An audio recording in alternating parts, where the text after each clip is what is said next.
Hi, I'm Bill Farr, a research scientist in Facebook connectivity team, and thanks for giving me a chance to talk about sustainability impacts of connecting the unconnected. Let me start with a bit of a teaser. What would you think of a technology that could increase global CO2 emissions by over 23% within 10 years? What would you think if that was a derivative consequence from bringing 1 billion new people online? Okay, so where did this thought even come from? So looking at the correlation between connectivity to carbon emissions, I saw actually a very surprising exponential correlation. So here we have data compiled from 2017 data for 248 different countries and political entities, and basically mapping the number of people connected in the country to the tons of CO2 per capita per year from that country. Now, of course, it's a spread, but the only thing that really comes close to fitting is an exponential type curve, and actually it's like e to the fourth power if you consider connected from 0 to 1. So what this means, for instance, let's just take the fact that in 2017, annual CO2 generation, the European Union averaged about 7 tons per capita. Well, let's be a little more optimistic than that and just assume that there's, say, maybe 1 billion new people coming into the same kind of society that is there in the EU, but at 5 tons of CO2 emissions per capita. Well, that would increase the annual CO2 generation by 23%. And in fact, if we're to get 75% of the population connected with the same numbers, that represents a CO2 generation increase of over 33%. Okay, now of course, correlation doesn't represent causation, but we can start to look at things. So how much of this is due to information and communications technologies? To look at that, we engaged a multidisciplinary research team at the University Politécnica de Madrid, and as one of the first results, we looked at a life cycle assessment of some of the ICT. We looked at like devices, manufacturing, transport, network, things like that. And what we found was that the largest contribution was actually associated with the manufacture of the end user devices. We worry a lot about the data centers, but in truth, they represented the third or fourth source of carbon footprint after device manufacture. And the energy consumed by the network is that second or third source, primarily due to the access network. The contribution of the transport and of the various materials and end-of-life stages was just negligible. Another thing you might notice fairly substantial is even just the power consumed by the end-user devices is actually more than the power consumed by the data centers on a per capita basis. And this was from actually looking at a particular result from the Lima district in Peru. So sustainability, we know, is more than CO2 and global warming. And what it is really all the other environmental indicators such as toxicity, ozone depletion, soil acidification, but also it's the economic and social issues: hunger, poverty, education, gender equality, decent work, responsible consumption, peace and justice. These are things that, for instance, are captured by the United Nations 2030 goals for sustainable development. And digging deeper, I will assert that connectivity is joined at the hip to sustainability issues. And this is associated with, we've brought 1 billion people online, say in the 2014 to 2019 timeframe, another billion expected by 2024, mainly in the less economically developed regions.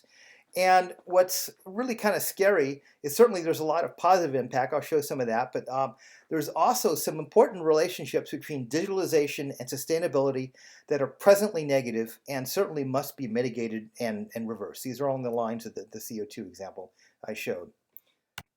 So looking a little more detail at connectivity's relation to sustainable development, we easily see that connectivity is strongly associated to fulfillment of the objectives, for instance, of the 2030 United Nations Sustainable Development Agenda. And furthermore, it really has an impact to sustainability that greatly exceeds the direct information communication technology infrastructure impact. So for instance, if we look at, say, the correlation between an IDI index, basically a digitalization index, and Sustainable Development Goal 9 for industry innovation and infrastructure is not surprising. It's certainly very positively correlated with that goal. Contrary to common belief, it's really very indifferent with inequality reduction. It can be good, it can be bad. And again, maybe not too surprisingly, if you sit back and think about it, it is very negatively correlated with responsible consumption and then has a correlation to that with environment. So putting this into numbers, we can, for instance, look at the correlation of digitalization with the UN 2030 Sustainable Development Goals. Digitalization is a connectivity proxy very related to social progress and development. Now, most Sustainable Development Goals show a positive correlation between digitalization and SDG achievement. And this is where what I'm talking about here is correlating the ICT Development Index as published by the ITU with Sustainable Development Goal indicators defined by the Sustainable Development Solutions Network. And these are actually one aggregated indicator of all the SDGs, 17 second level indicators, each associated with one of the SDGs, and 86 third level indicators. One issue with this approach is there's presently no universally agreed upon answer to the weighting problem between level roll-ups. So right now what you're going to see following is assuming everything is equally important. And I think we can basically know that that's not the case, but no one knows how to deal with that yet. And in particular, can look at this, a little hard to see on the eye chart, and we'll go into more detail in a minute, is environment and climate sustainable development goals and some other sub-indicators show a worrisome negative correlation with digitalization. So look at things a little better. What are some of the negative environment indicators associated with digitalization? So for instance, in addition to the CO2 emissions, which is that sub-indicator is 13.1, and there's other environmental indicators like electronic waste, sustainable goal 12.2, that are strongly associated with internet penetration. So for instance, and also it's interesting, as you can see, there's clusters between the emerging countries, the modernizing countries, and the developed countries too. And in both cases, in this case, I've shown electronic waste and CO2 indications. As you move along that curve, of course, things are very worrisome. So looking at the next kind of level down, okay, let's look at the SDG 12, the overall composite level 2 indicator. It has a clear negative correlation with an exponential fit with an R squared of 0.75. And when you go down to the level 3 indicators, you actually see that all of the level 3 indicators for this SDG show a negative correlation. Certainly the highest is the correlation for electronic waste, but there's also fairly high correlation with solid waste, and there's also fairly high correlation with nitrogen production. And you'll see there are certainly instances, but not a strong correlation case for like imported sulfur dioxide production, and imported nitrogen. With at the global warming related sustainable development goal number 13, to take urgent action to combat climate change and its impacts. Here, if we look at the level 2 composite, it is a negative correlation. It's not a very strong slope. It's not the strongest correlation. This is a case where perhaps that weighting comes in, because if you look down at the sub-indicators, the level 3 indicators, there certainly is a much higher correlation with the energy-related CO2 production, whereas, for instance, there's much less with the imported CO2 and even less with the exported CO2 type criteria indicators. So, zooming out, we see a challenge. And that challenge I phrase as, let's not trash the planet in the process of connecting it. But perhaps a better way to look at this instead of a problem is as an opportunity, in that the unconnected represent that opportunity to generate and use sustainability from connectivity through partnerships across all parties of civil society, governments, industry, academics, and other private agencies. And so instead of like the emerging and modernizing countries following the same development curve that we're to the position we're off for the developed countries, we need new model trajectories that take us to basically more responsible consumption, more responsible environment, and of course there's many associated things that come with this along the social and economic axes. And so what do I mean by that is really, okay, connectivity and sustainability benefits are mutual. That's what we assert. That the two of the greatest economic development engines of this century are linked, And furthermore, by considering the direct and impacts of connectivity, we can steer a new direction, a new generation of investors that are demanding social good along with business sustainability, to include connectivity as a forethought, not an afterthought. In other words, not just, oh, we have the connectivity, let's see what we can do, but it's like, hey, what if we make deploying improved connectivity as part of our plans to get more impact from what we're doing, from what our investments are? And consider that, for instance, green products represented a $4.7 trillion market in 2018, similar in size to the $4.8 trillion ICT market, and that assets with a sustainable investing criteria earmark surpassed $30 trillion in 2018. So now it's also important to understand that this new sustainability through connectivity certainly will not be achieved just as a series of gifts and grants, but does require like a long-term commitment to the ideas and needs of civil society and the needs of the supporting core business. It must match the needs of those business and servicing society. One point I want to make before kind of moving towards some conclusions is that think global, act local is not enough anymore. It worked in the 1970s when for pollution. It's insufficient for global sustainability issues as we hit planetary limits. We could clean up the air near where I was living, where I do live now in Los Angeles. The air in Mexico City still remained heavily polluted. And really, kind of furthermore, let me ask this. Where is the actual global scale evidence that green initiatives reduce the rate of global warming? It's not in the temperature anomaly curves. They're still increasing. They don't show that they're reducing a rate of increasing.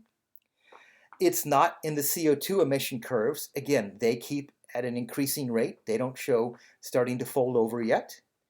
And it's not even like looking at oil production. Those curves were still pumping more fossil fuel, oil and coal and gas out of the ground than ever before. And this might even accelerate via the lower fossil fuel costs in emerging economies, some of these things like global warming. And that's actually been known since a guy named Jevons first put out what is called Jevons paradox in 1865, where he identified that technology improvements that increase energy production efficiency they certainly accelerate economic growth and stimulate incomes. However, that increased efficiency leads to increased demand that more than offsets the increased efficiencies. This creates a positive feedback cycle that follows with net negative consequences to sustainability. So in summary, let me just say that connectivity is strongly associated to the fulfillment of sustainability objectives, that the indirect impacts of connectivity and digitalization vastly exceed direct information and communication technology infrastructure impacts, and that it's pretty clear that these indirect impacts threaten accomplishment of climate action goals, and along with that there will be associated social and economic consequences. I know we're seeing those this year where I live in California with the wildfires, on the Gulf Coast of the United States, hurricane after hurricane, tropical storm after tropical storm coming in.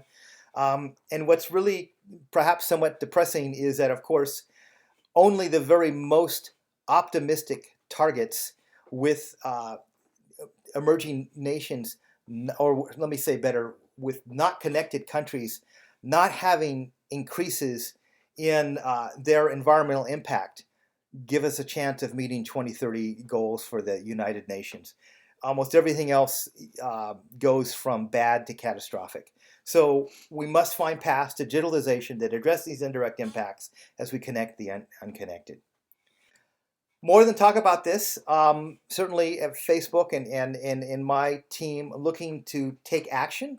We are trying to take action with a new initiative called, within Facebook Connectivity, called Verdant Place. Verdant Place is a Living Lab co-creation partnership program to bring together sustainability stakeholders, initiatives, opportunities, researchers, industry, investors, and other world citizens to ensure that connectivity and information communication technologies are part of the solutions to achieve sustainable development goals. We are starting our first pilot projects for the next few months. And as we do that, we're looking to further build our partner base. And this is not just connectivity related industries. It's not just the telecommunication industry. We're looking at the associated over-the-top platform developers, universities, academics, entrepreneurs, startups for other sustainability technologies, public administration bodies, non-government organizations, the environment industry, the energy industry, the research centers, venture capital investors, regulators, and of course the people. So just kind of as a final thing, I'd like to acknowledge the team in Facebook Connectivity. It's been small. We had a very extensive team assist with this study, and hopefully you'll see a lot more coming from them. From the University de Madrid, this team was led by Jorge Perez. And with that, that's it. Thank you for your attention.